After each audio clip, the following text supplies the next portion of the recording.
Delhi NCR में बीती रात से लगातार बारिश हो रही है। आसमान में अब भी बादल छाए हुए हैं। बारिश की वजह से तापमान में भी गिरावट आई है। मौसम विभाग ने अलर्ट जारी किया है कि दिल्ली, गुरुग्राम, नोएडा, गाजियाबाद समेत पूरे एनसीआर में दिन भर बारिश हो सकती है। रात भर हुई बारिश की वजह से सुबह काम पर जाने वालों को दिक्कत हो सकती है। कई जगह सड़कों पर बारिश के बाद जल जमाव है। सड़कों पर पानी जमा होने से ट्रैफिक जाम की समस्या है। केरल में बेहिसाब बारिश ने एक बार फिर लोगों को दहशत से भर दिया है। बारिश के साथ लैंडस्लाइड और फ्लैश फ्लड की वजह से भारी तबाही हुई है। अब तक 26 लोगों की जान जा चुकी है। सिर्फ कोट्टयम में 13 लोगों की मौत हुई है। एनडीआरएफ की टीम राहत और बचाव में जुटी है। राहत कार्य में तीनों सेनाओं की मदद ली जा रही है। दक्षिण भारत के साथ उत्तर भारत के पहाड़ी इलाकों के लिए भी भारी बारिश की चेतावनी की गई है।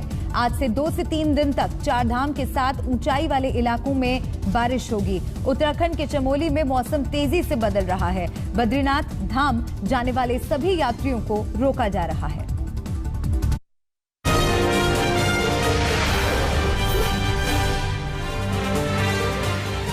कश्मीर में आतंकवादियों की कायराना हरकतें जारी हैं, जो लगातार गैर कश्मीरियों की टारगेट किलिंग को अंजाम दे रही हैं। शनिवार को 2 निर्दोष नागरिकों की जान लेने के बाद रविवार को एक बार फिर 2 गैर कश्मीरी नागरिकों को आतंकवादियों ने अपना शिकार बना लिया। आतंकियों ने कुलगाम में घर में घुसकर बिहार के रहने वाले 3 लोगों को गोली मार दी। इनमें से 2 लोगों की मौत हो गई, जबकि एक घायल है। जिन्हें गोली मारी गई वो सभी मजदूर थे। मारे गए 2 नागरिकों की पहचान राजा ऋषि देव और जोगिंदर ऋषि देव के तौर पर हुई है।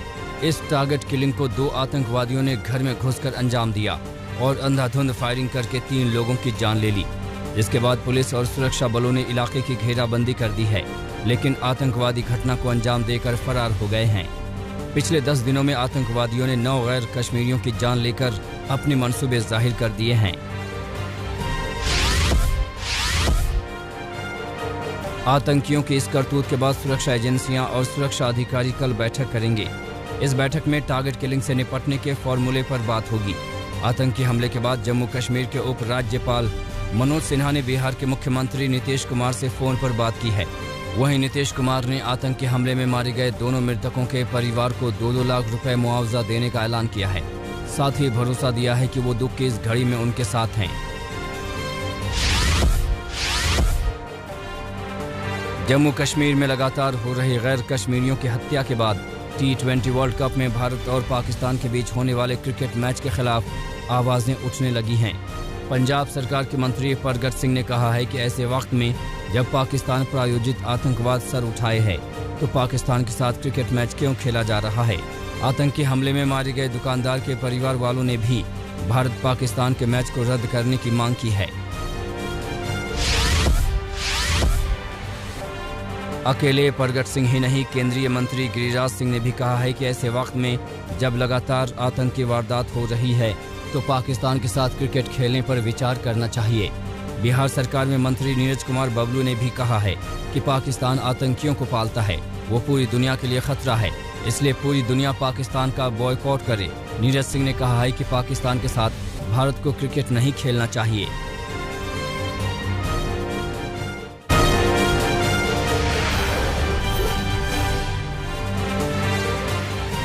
तीन कृषि कानून के खिलाफ संयुक्त किसान मोर्चा का आंदोलन फिर से तेज हो रहा है। इसी कड़ी में संयुक्त किसान मोर्चा ने आज रेल रोको आंदोलन का ऐलान किया है। भारतीय किसान यूनियन के नेता गुरनाम सिंह चरूनी ने कहा कि सभी किसान भाई स्टेशनों के पास जाकर ट्रेनें रोकें। उन्होंने कहा कि तीनों कृषि कानूनों को रद्द कराने और MSP पर फसलों की खरीद की गारंटी का कानून बनवाने और लखीमपुर खीरी हत्याकांड में गृह राज्य मंत्री अजय मिश्रा की गिरफ्तारी की मांग को लेकर रेल रोको आंदोलन बुलाया जा रहा है। उत्तर प्रदेश विधानसभा का आज विशेष सत्र बुलाया गया है। इस विशेष सत्र में योगी सरकार समाजवादी पार्टी के बागी विधायक नितिन अग्रवाल को डिप्टी स्पीकर बनाएगी।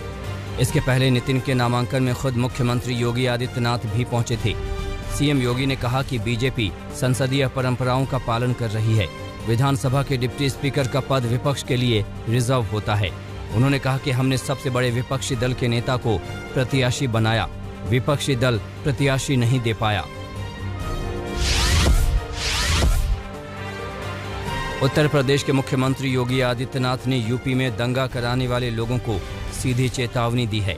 योगी ने लखनऊ में पिछड़ा वर्ग के एक कार्यक्रम में कहा कि यूपी में दंगा करने की सोच करने वाले सबसे पहले 7 पुश्तों का पट्टा करवा लें, क्योंकि दंगे में शामिल शख्स की 7 पुश्तों से भी हर्जाना लिया जाएगा। योगी आदित्यनाथ ने कहा है कि बीजेपी की सरकार ने 4.5 साल में यूपी में एक भी दंगा नहीं होने दिया। योगी आदित्यनाथ पर समाजवादी पार्टी के अध्यक्ष अखिलेश यादव ने भी करारा निशाना साधा। अखिलेश यादव ने कहा है कि मौजूदा समय में यूपी को योगी सरकार नहीं बल्कि योग्य सरकार चाहिए। अखिलेश ने करारा हमला करते हुए कहा कि इस सरकार को सिर्फ नाम, रंग और नेम प्लेट बदलना आता है। पिछले 4.5 साल में इस सरकार ने कोई काम नहीं किया। राजस्थान में किसानों के समर्थन में बीजेपी उतरी है। बीजेपी ने ऐलान किया है कि 28 अक्टूबर को गहलोत सरकार के खिलाफ पूरे राज्य में बीजेपी विरोध प्रदर्शन करेगी। बीजेपी की ओर से कहा गया है कि सूबे में फैले भ्रष्टाचार, बेरोजगारी और किसानों के मुद्दे पर बीजेपी के कार्यकर्ता सरकार को घेरने के लिए सड़क पर उतरेंगे।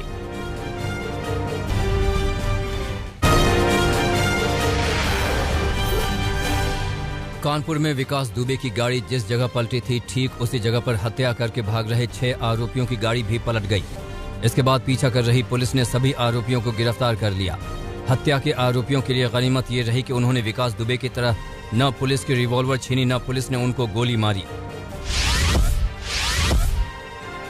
मुरादाबाद में पुलिस ने नशे के कारोबार में लिप्त एक मौजूदा कांग्रेस पार्षद, 3 महिलाओं समेत 6 आरोपियों को गिरफ्तार किया है। आरोपियों से 52 ग्राम स्मैक बरामद हुई है। इस गिरोह का सरगना पार्षद शिवराज सिंह बताया जा रहा है, जो कांग्रेस से ताल्लुक रखता है। दिल्ली के संगम विहार में बदमाशों ने सरेआम एक युवक को चाकुओं से गोद डाला। पूरी वारदात सीसीटीवी में कैद हो गई। बदमाशों ने युवक पर कई बार चाकू से वार किए। पहले युवक का इमरान नाम के लड़के से झगड़ा होता है और उसके बाद बदमाश इमरान को घेरकर उस पर हमला कर देते हैं। उस वक्त सड़क से लोग आ जा रहे थे। भीड़ बढ़ी तो आरोपी मौके से फरार हो गए। सभी आरोपियों की पहचान हो गई है। प्रयागराज में टीचर भर्ती में नकल कराने वाले गिरोह का भंडाफोड़ हुआ है। एसटीएफ ने सालवर के जरिए नकल कराने वाले 2 लोगों को गिरफ्तार किया है।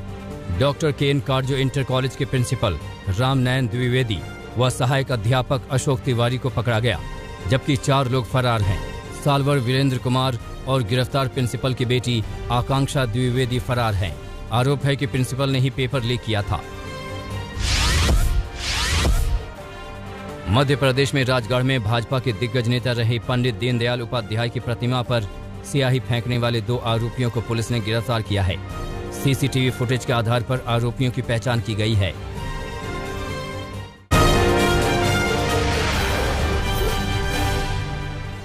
अमेरिका के 17 मिशनरियों के एक समूह का हैती में अपहरण कर लिया गया।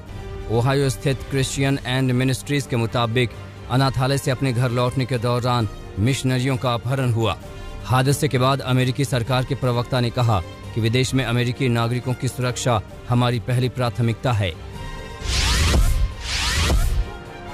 जापान के प्रधानमंत्री के तौर पर फूमियो किशिदा ने पहली बार फुकुशिमा न्यूक्लियर प्लांट का निरीक्षण किया।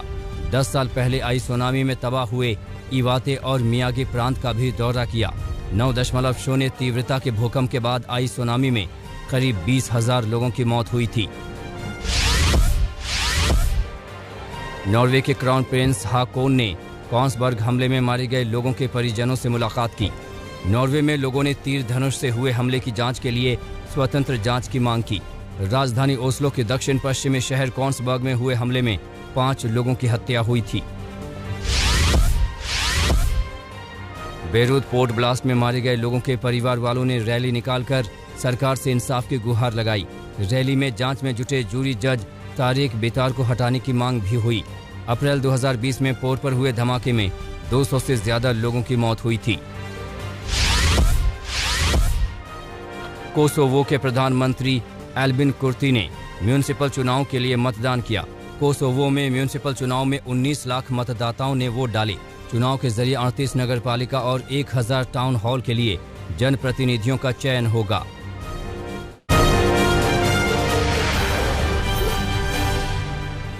इजरायल के प्रधानमंत्री नेफ्ताली बेनेट ने लेबनान और इराक को ईरान के चंगुल से निकालने का भरोसा दिलाया। ईरानी रेवोल्यूशनरी गार्ड के अत्याचारों पर कैबिनेट के स्पेशल सेशन में बातचीत की। लेबनान की राजधानी में हुए हमले और इराक में हुए धमाके को लेकर ईरान पर आरोप लगते रहे हैं। स्पेन के ला पाल्मा द्वीप में ज्वालामुखी विस्फोट से लगातार 4 हफ्ते से लावा निकल रहा है। ज्वालामुखी से निकलने वाले धुएं से ला पाल्मा एयरपोर्ट पर सेवाएं बाधित हुई। 1 बजे से पहले उड़ान भरने वाली सभी लोकल फ्लाइट्स को कैंसिल करना पड़ा। अर्जेंटीना में आयोजित वर्ल्ड सुपर बाइक्स चैंपियनशिप में टर्की के टॉप रैक को बड़ी सफलता मिली। आयरिश मोटरसाइकिल रेसर जोनाथन रिया पर 29 पॉइंट से बढ़त बनाई। अपने जन्मदिन पर टॉप रैक को 50वीं बार सफलता मिली। अगले रविवार को चैंपियनशिप का आखिरी मुकाबला होगा।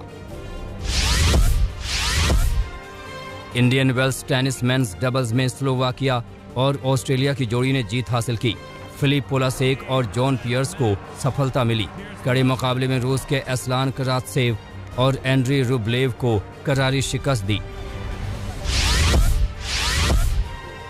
हॉलीवुड की most awaited film the Batman का ट्रेलर जारी किया गया। ट्रेलर में रॉबर्ट पैटिंसन का जबरदस्त एक्शन फैंस को हैरान करने वाला है। पिछले साल कोरोना वायरस और लॉकडाउन के कारण द बैटमैन की शूटिंग को बीच में ही रोकना पड़ गया था। अगले साल 4 मार्च को द बैटमैन रिलीज होगी।